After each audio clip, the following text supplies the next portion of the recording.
Welcome guys. आज की movie का नाम है Friday the 13 part 4 the final chapter. ये 1984 की एक हॉरर स्लैशर मूवी है।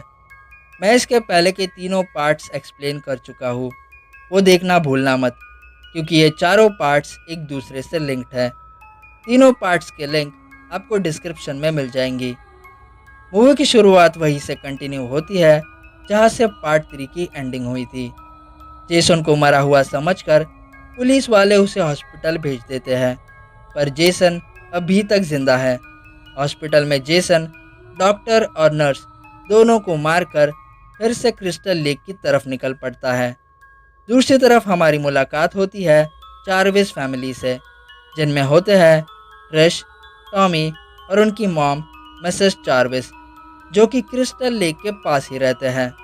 अगले सीन में हमारी मुलाकात कुछ टीनेजर्स से होती है, जिनमें होते हैं पॉल, सैम, सारा, डग, जिमी और टेड, जो कि क्रिस्टल लेक पर ही एक वीकेंड मनाने निकल पड़े होते हैं। उन्हें रास्ते में पैमिला वोरिस का टॉम स्टोन भी नज़र आता है।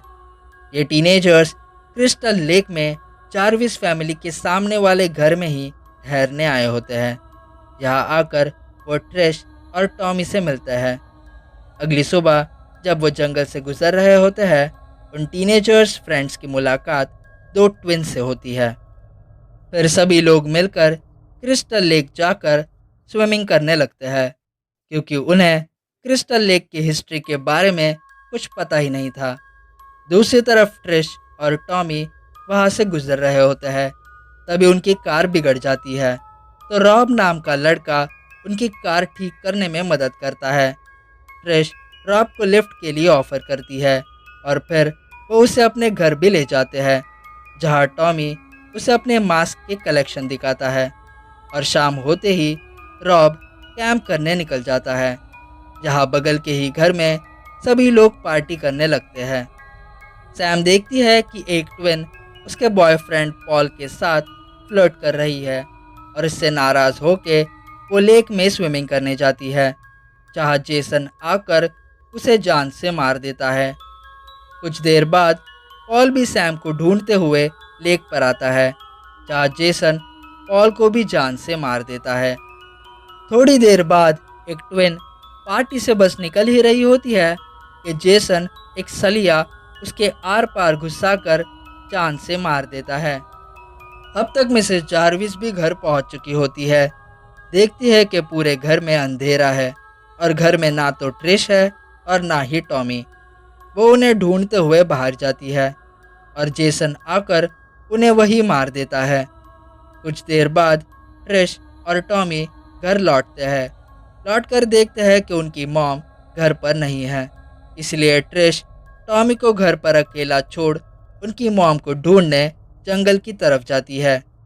जंगल में ढूंढते ढूंढते उसे रॉब का कैंप मिलता है, जहाँ ये रिवील होता है कि दरअसल रॉब सैंड्रा का भाई है। हाँ गाइस, वही सैंड्रा जिसे हमने पार्ट 2 में देखा था। आगे रॉब ट्रिश को एक्सप्लेन करता है कि जेसन मरा नहीं है, बल्कि वो हॉस्पिटल के मॉर्ग से भागकर यही क्रिस्टल लेक में आया है। और रॉब भी यहाँ इसी वजह से आया है ताकि वो अपनी बहन सैंड्रा का बदला ले सके। यहाँ जेसन सभी को मारने की फिराक में होता है।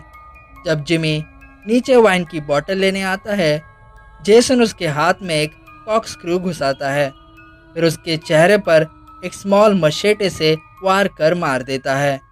फिर ऊपर वाले कमरे में जाकर दूसरी ट्विन को भी खिड़की से नीचे फेंकता है। वो कार पर गिरकर मर जाती है। फिर टेड, जो मूवी देख रहा होता है, उसके भी सर में एक किचन नाइफ घुसा कर जान से मार देता है।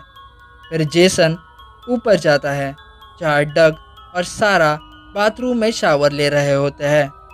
सारा के जाने के बाद जेसन डग के सर को टाइल पर क्रश करके उसे जान से मार देता है। फिर जब सारा फिर से बाथरूम आती है, डग को मरा हुआ पाती है।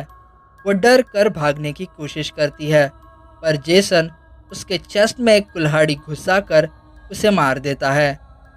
दूसरी तरफ रॉब और ट्रिश घर में टॉमी के पास आ जाते हैं।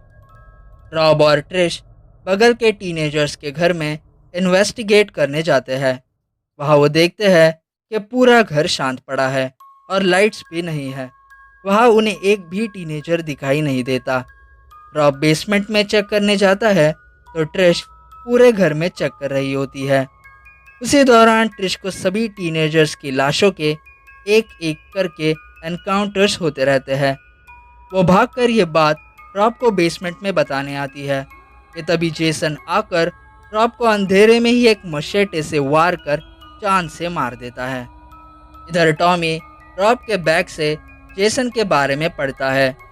ट्रिश भागकर फिर से घर आती है और दरवाजे खिड़कियां लॉक कर देती है, पर जेसन रॉब की लाश खिड़की के थ्रू अंदर फेंकता है और टॉमी को दबोच लेता है। ट्रिश जेसन पर बार बार हथौड़े से वार कर टॉमी को छुड़ाती है। जेसन भी मेन डोर तोड़ के अंदर आ जाता है। टॉमी और ट्रिश दोनों उससे डर कर टॉमी के रूम में जाकर छुपते हैं, पर जेसन वहाँ भी दरवाज़ा तोड़ के अंदर आ जाता है। ट्रिश जल्दी से एक टीवी जेसन के सर पर दे मारती है, पर यह भी जेसन को काफ़ी नहीं था। वो फिर से उठकर ट्रिश के पीछे पड़ता है। ट्रिश घर से बाहर निकलकर फिर से बगल के घर में भाग जाती है, जहाँ जेसन भी उसका पीछा करके आता है। ट्रिश खिड़की से कूदकर बाहर गिरती है और उसे कुछ नहीं हुआ होता। यहाँ टॉमी अपना सर शेव करता है। वो लिटिल जेसन की तरह दिखने की कोशिश करता है। ट्रिश फिर एक बार घर आती है और जाहिर सी बात है कि जेसन भी उसके पीछे आता है। ट्रिश उसे मारने की कोशिश करती है और उल्टा जेसन ही उस पर हावी होने लगता है। इसी बीच टॉमी नीचे आता है। जेसन जब टॉमी को देखता है वो एक पल के लिए डिस्ट्रैक्ट हो जाता है और इसी का फ़ायदा उठाकर ट्रिश एक मशेटे जेसन के चेहरे पर दे मारती है, जिससे जेसन का मास्क नीचे गिरता है और ट्रिश जेसन का चेहरा देख काफ़ी डर जाती है। जेसन उसे मारने उसकी तरफ बढ़ता है, पर इसी दौरान टॉमी मशेटे उठाकर जेसन के सर पर वार करता है। जेसन नीचे गिरता है और उसका सर 2 हिस्सों में कट जाता है, पर इसके बावजूद भी उसके फिंगर्स हिल रहे होते हैं। टॉमी ये नोटिस करता है और जेसन पर बार बार मशेटे से वार करता है। ये सीन यही दर्शाने के लिए होता है कि जेसन फाइनल पार्ट में मारा गया। फिर टॉमी के चेहरे पर जूम किया जाता है और इसी के साथ मूवी यहाँ पर ख़त्म हो जाती है। पर गाइस, जेसन अगर मर गया तो मेकर्स ने इसका 5th part Friday the 13th a new beginning कैसे बना लिया। गाइस, ज़्यादा सोचने की ज़रूरत नहीं है, क्योंकि जेसन फिर एक बार हमें 5th पार्ट में देखने मिलेगा। पर गाइस, जेसन फिर से कैसे लौट कर आता है, ये सवाल का जवाब हमें 5th पार्ट में मिलेगा। मैं इसका 5th पार्ट भी एक्सप्लेन करूँगा। तब तक के लिए मैं आपसे अलविदा लेता हूँ। और गाइस, और एक बात, अगर वीडियो पसंद आया हो तो वीडियो को लाइक और चैनल को सब्सक्राइब करना ना भूलें।